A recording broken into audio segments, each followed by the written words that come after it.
నమస్తే, నేను మీ అశ్విని కుమార్. జమ్మూ కాశ్మీర్లో ఎన్నికల్లో బీజేపీ ఒంటరిగానే వెళ్తున్నా అని చెప్తోంది.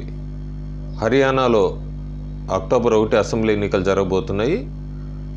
హోరాహోరీ చూడబోతున్నాము. జార్ఖండ్లో ఎక్కువ శాతం బీజేపీ గెలుచుకుంటుంది అని చెప్తున్నారు.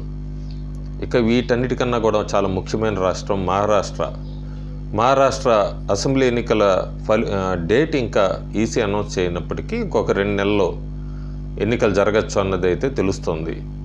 మహారాష్ట్ర చాలా కీలకమైన రాష్ట్రము, ముఖ్యంగా ఎన్డీఏకి అట్లాగే కాంగ్రెస్ కూటమికి. వీళ్ళిద్దరూ కూడా చాలా కీన్గా ఉన్నారు. లోక్సభ ఎన్నికల్లో మహారాష్ట్రలో బీజేపీ లేదా ఎన్డీఏ కూటమి అనుకున్నన్ని స్థానాలు గెలుచుకోలేకపోయింది.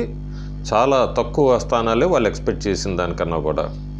ప్రస్తుతం మహారాష్ట్రలో పరిస్థితులు ఎట్లా ఉన్నాయి? ఉద్ధవ్ ఠాక్రే నేనన్నా ఉండాలి, ఫడ్నవీస్ అన్నా ఉండాలి అంటూ కూడా చాలా పెద్ద స్టేట్మెంట్ ఇచ్చారు. అసెంబ్లీ ఎన్నికల తర్వాత ఎవరో ఒకరిమే ఉండాలి అన్నారు. ఏదో ఒక పార్టీయే ఉండాలి మహారాష్ట్రలో అన్నారు. అంటే దీన్ని బట్టి ఉద్ధవ్ ఠాక్రే కూడా ఎంత ప్రెస్టేజ్గా తీసుకున్నారో ఎన్నికలని తెలుస్తుంది మనకి.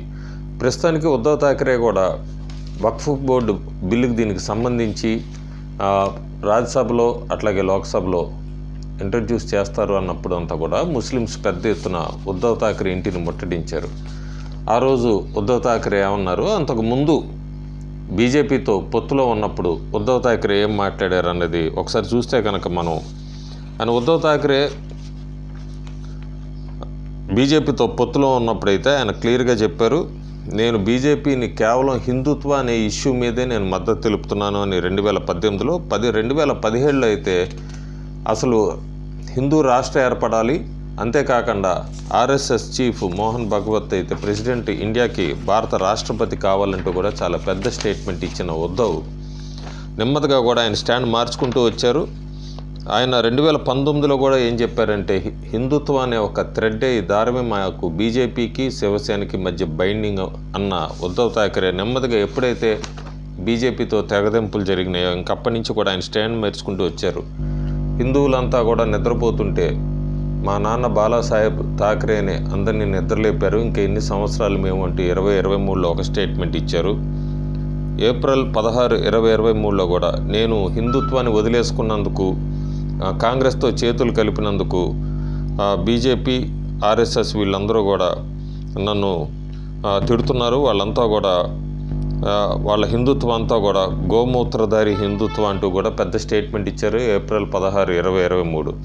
ఆ తర్వాత 2024లో బీజేపీ హిందుత్వం అంతా కూడా గోమూత్రధారియే, అవర్ హిందుత్వ అనేది రిఫార్మిస్ట్ అంటూ కూడా ఆయన నెమ్మదిగా దూరం అవుతూ జరిగి వచ్చారు. అట్లాగే ముస్లింలంతా కూడా ఈ వక్ఫ్ బోర్డుకి సంబంధించింది దీని గురించి కూడా ఆయన ఇంటి ముందు ధర్నా చేసినప్పుడు, మీకు ఎక్కడా కూడా ఇబ్బంది రా, నేను ముందుంటాను, ముస్లిం ప్రాపర్టీస్కి ఎక్కడా కూడా అన్యాయం జరగనివ్వను, ఈ వక్ఫ్ బోర్డుకి సంబంధించిన దానికి కూడా నేను ముందుండి పోరాడతాను అంటూ కూడా ముస్లిం ఓటర్స్ని ఎపీస్ చేసుకుంటానికి ప్రయత్నించారు ఉద్ధవ్ ఠాక్రే. సో పోలరైజేషన్ మారుతోంది మహారాష్ట్రలో. ఒకప్పుడు శివసేన అంటే పూర్తిగా హిందుత్వాకు ఉండేది, బాల్ ఠాక్రే అంతా ఉన్నప్పుడు విడిపోయాక ప్రస్తుతం ఉద్ధవ్ ఠాక్రే అయితే మాత్రం హిందుత్వ నుంచి కొద్దిగా పక్కే జరుగుతున్నట్టుగా మనకు తెలుస్తుంది.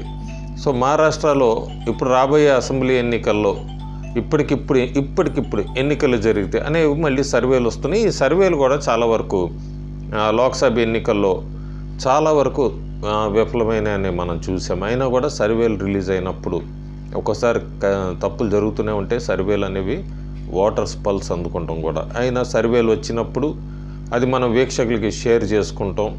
అది అందులో ముఖ్యంగా యూట్యూబర్స్ అయినా షేర్ చేసుకుంటాం, మామూలే ఇది. అయితే టైమ్స్ నౌ అనే ఛానల్ సర్వే ఇచ్చింది మహారాష్ట్ర గురించి, జార్ఖండ్, హర్యానా గురించి.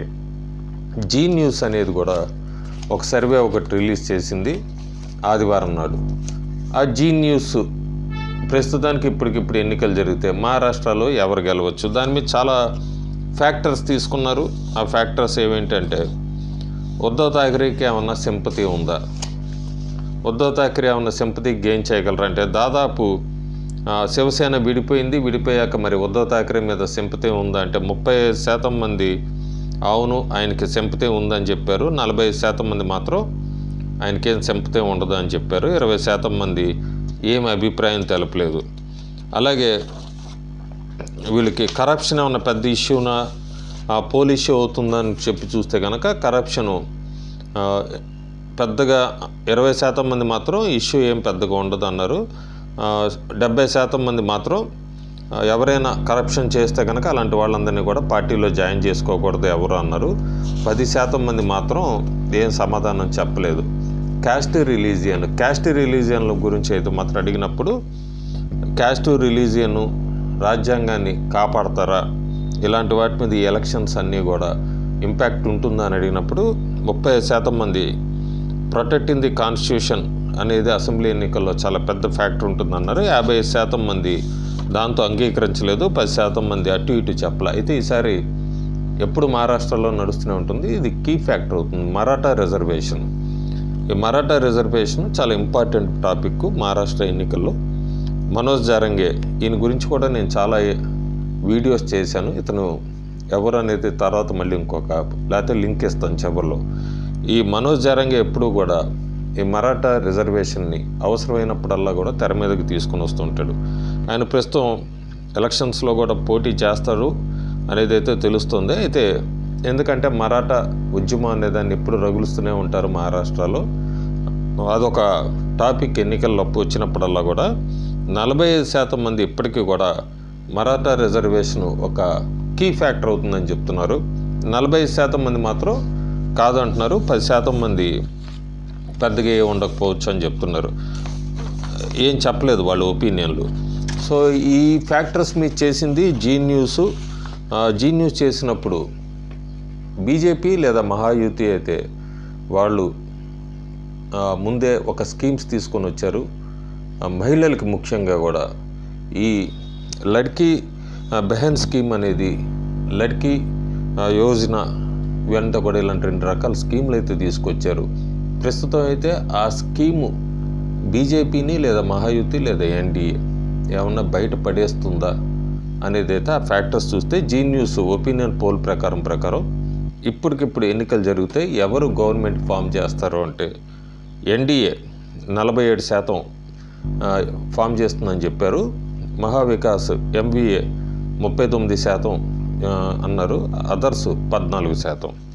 ఒక లడ్కీ బెహన్ స్కీము ఇదేమన్నా గేమ్ చేంజర్ అని అడిగినప్పుడు అవును అని 50% మంది తెలిపారు. కాదు అని 30% మంది చెప్పారు. కాన్సే ఏం చెప్పలేమన్నది 15% మంది.